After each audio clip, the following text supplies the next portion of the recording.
All right, welcome to So Get the Podcast. I'm KD. Let's get the show started. Show is brought to you by the Look of Greatness. Before I get the show started, my thoughts and prayers goes out to everyone. We outside again. Nice, gorgeous day in the DMV area. I have a few times I'd like to bring to you all's attention, no particular order. Jaden Williams. It's a 6'4", 235, 250, depends on, the game or the weekend. He's a defensive end. He's a senior, 2025. He plays for Mission Vaijo. It's a California varsity football team. He's a three-star, little background, three-star. He has 20 sacks so far this year. Solo tackles, 22. Total tackles, 62. Tackles per game, 8.9. He has 1 interception, and he caused 1 fumble.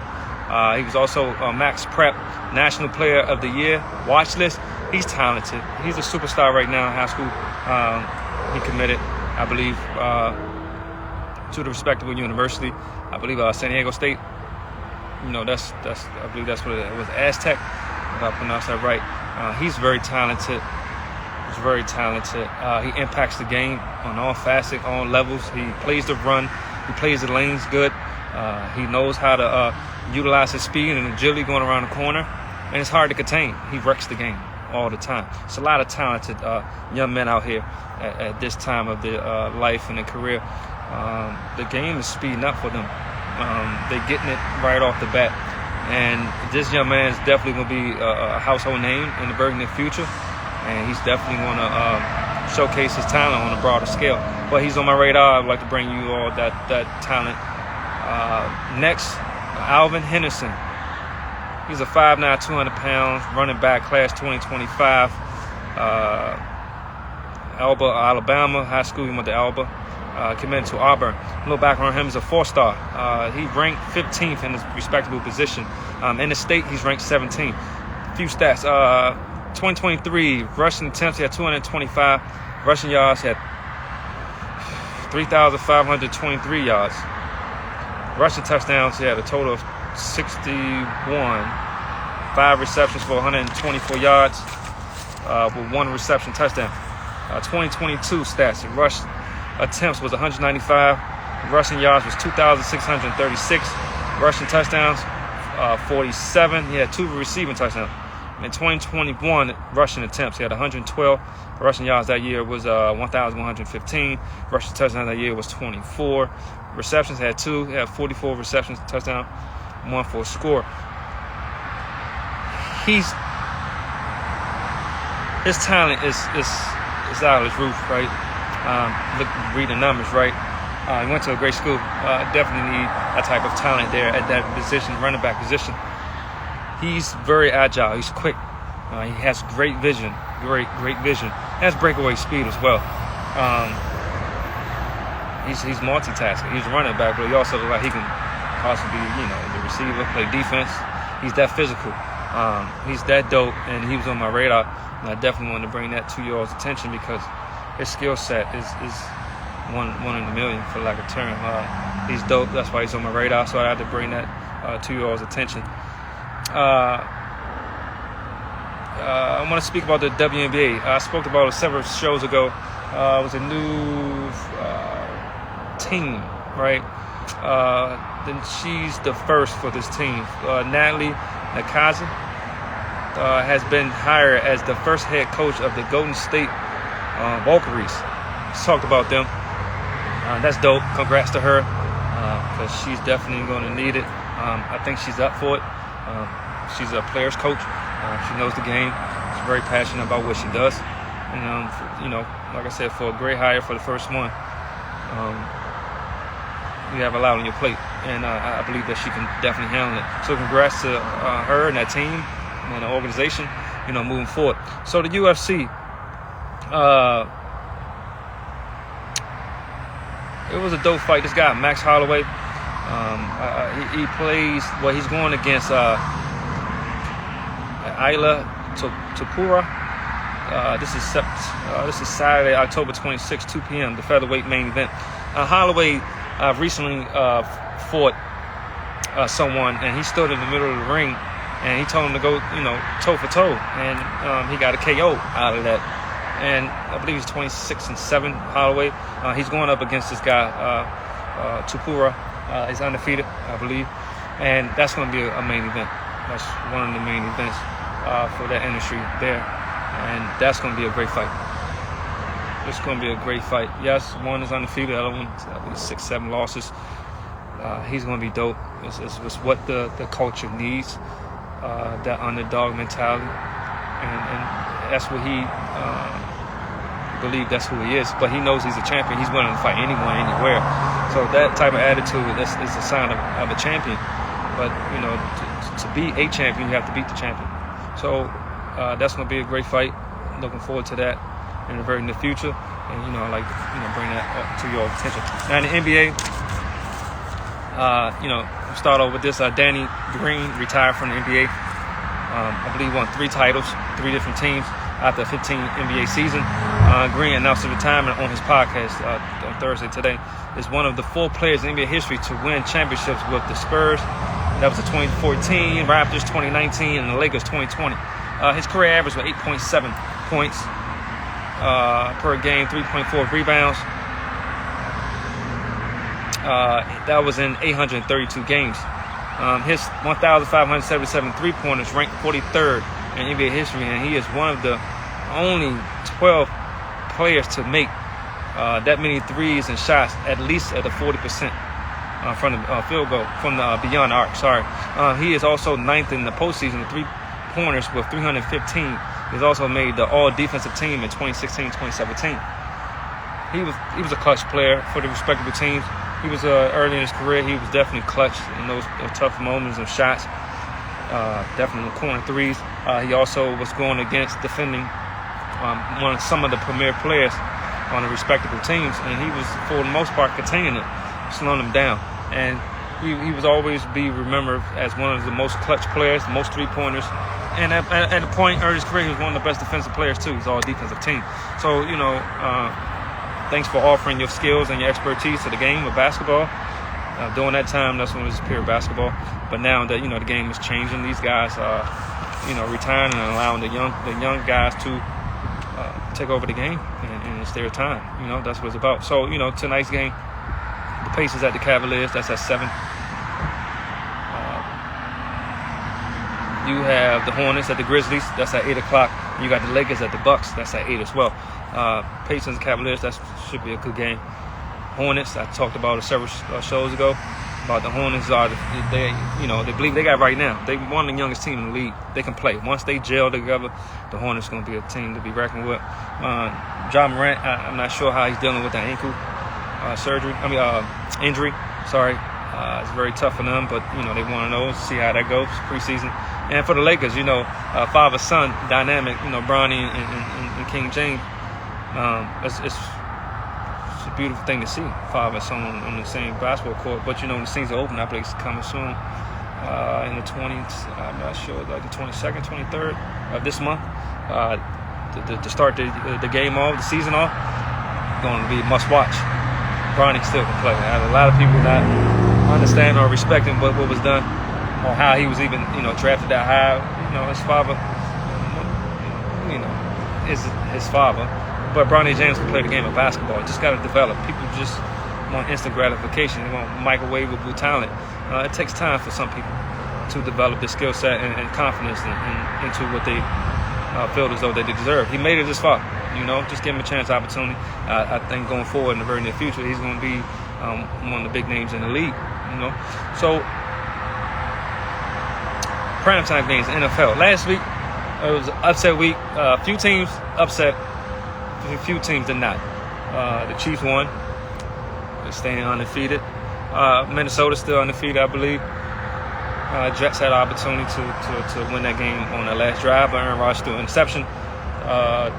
Jaguars, this is a recap. Jaguars won last week for their first win at home.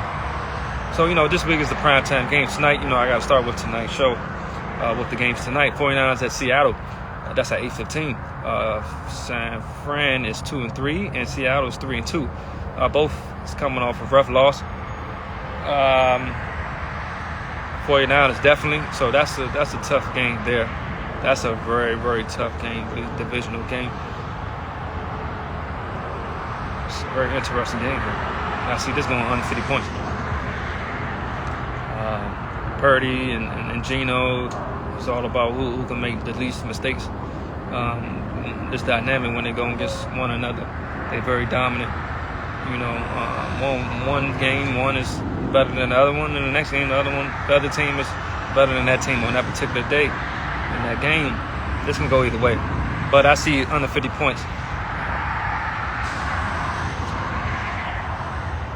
I would stay with, the Seattle win his home game. He's at home. It's going to be real tough. Real tough.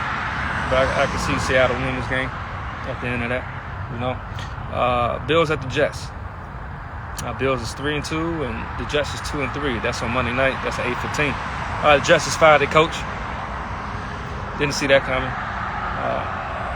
It's a lot of inside locker room stuff that's going on there. They made a decision to go with it. They had to escort him out without even saying his goodbyes to his players. So something is going on there that most likely will not come out now, but over time it will. But maybe that's what the spark the Jets need, because they was complaining about their play. They was going to fire the offensive coordinator first, but they ended up letting the coach go. So Aaron Rodgers and the crew feel like it's not the offensive coordinator. Maybe it's the head coach, and they made a decision. So that might give them a possibility of playing freely. Just do what they believe to do, for the better sake of the team and the organization going forward. And with Aaron Rodgers, should be no stumbling block. I know he's coming off an injury, but that's Aaron Rodgers. And if they're not having the right plays or structuring the right playbook for getting them the best chance every week, it's a good, time for a change, and they did. So this game here, the Jets at home. Buffalo just came off a loss, I believe. It's a good game. It could be a defensive game. Also, it could be a high-scoring game. With this Jets defense, I don't see too much of a high-scoring game. So it's going to come down to the quarterback that make the least mistakes.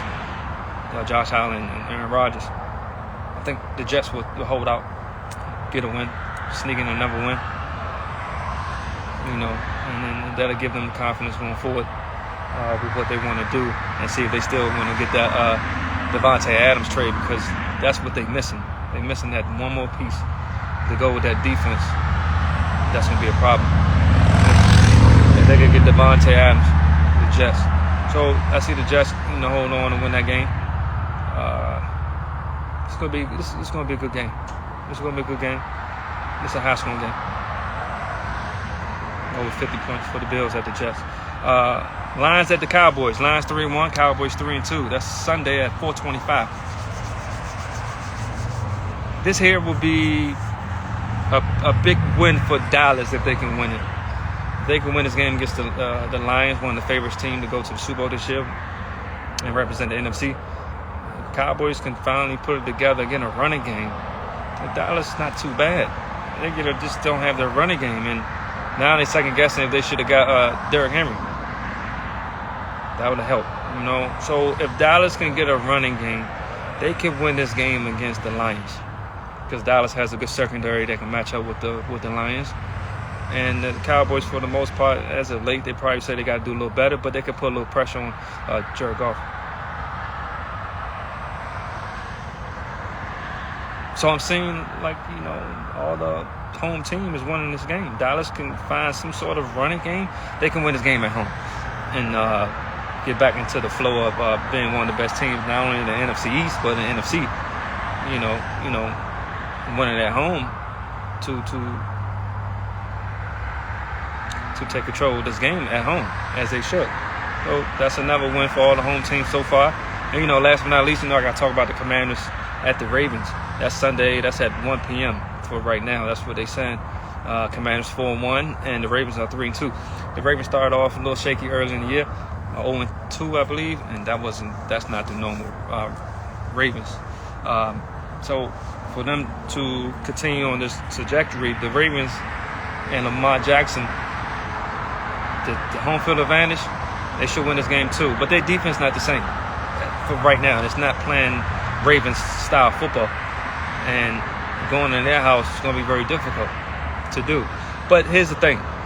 When you have a Jaden Daniels and the culture and the coaching staff and the ownership and the fans now really believing in what is in real time, he's a franchise quarterback.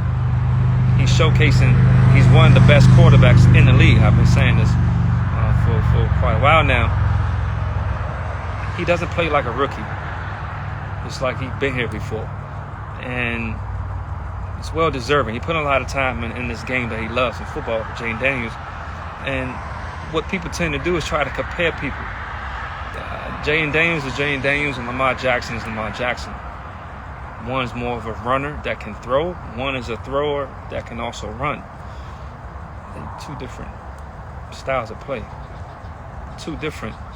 One preferred to throw from the pocket. One preferred to play outside the pocket.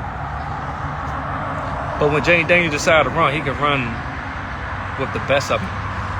If you're talking about running quarterbacks, Lamar Jackson, he has that, right? That's his title. He mostly won the MVP based off of that.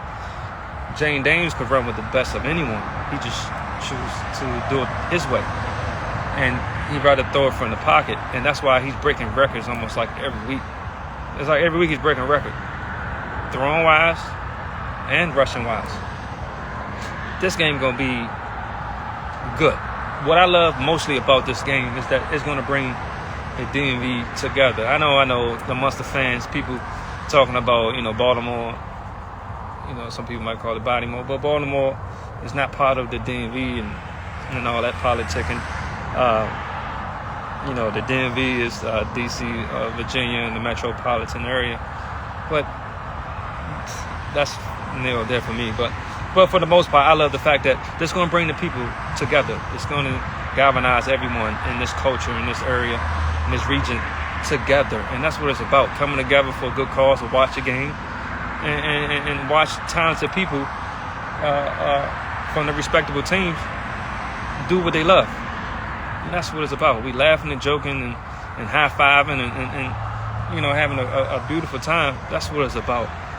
Now, the outcome for this game. It's going to take the Commanders to do what they did elsewhere when they was on the road to win those games. Be efficient, score touchdowns when you get in that red zone, and don't turn the football over and have a lot of penalties. Got to be focused. They've done that twice. In a short week, they did it. So, relatively, this is like close to home. It's like home. It's right up the street. Commanders, the way they playing and how they feeling, how confident they are. And the Ravens on the road now, how confident they are. But the Ravens just don't have that defense as of right now. Who's to say they won't show up? So this will be 5-1, the Commanders. And they have a great chance of doing that if they continue to lean heavily on sticking to the calls, sticking to the game plan, and executing. Just have fun. That's it. They continue to do what they've been doing. This is a big-time game here to win in Baltimore. It's going to be very difficult. It's going to be very difficult.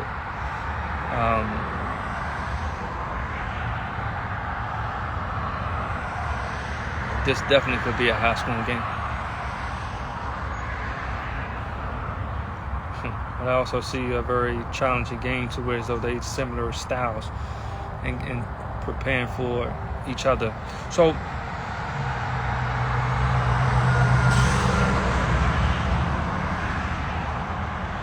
I like the matchup. It's going to be very tough to win against the Ravens at home, the Commanders. So I'm going to say over 50 points in this game. Battle of the Beltways, as they call it. Jaden Daniels will do what Jaden Daniels does, which score and drive and continue to make plays. Lamar's going to make plays. On both sides going to make plays. So it'll come down to turnovers. The quarterback that make the least turnovers. Commanders, I don't recall getting an interception quite yet. Daniels have thrown a couple interceptions.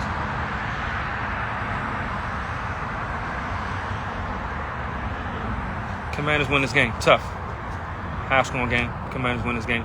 Jaden Daniels continue to do what he do. But I think the defense is going to make enough plays or They have enough plays to contain or to compete against the Ravens and stop Lamar Jackson or contain Lamar Jackson.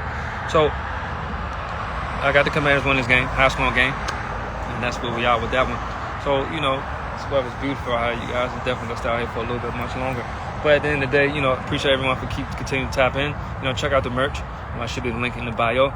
And, enjoy yourselves. Enjoy the game tonight. Take care of one another. And, stay out the way. Stay out the way. Hi, I'm KD. This is So Good the Podcast, brought to you by The Look of Greatness. Have a good one.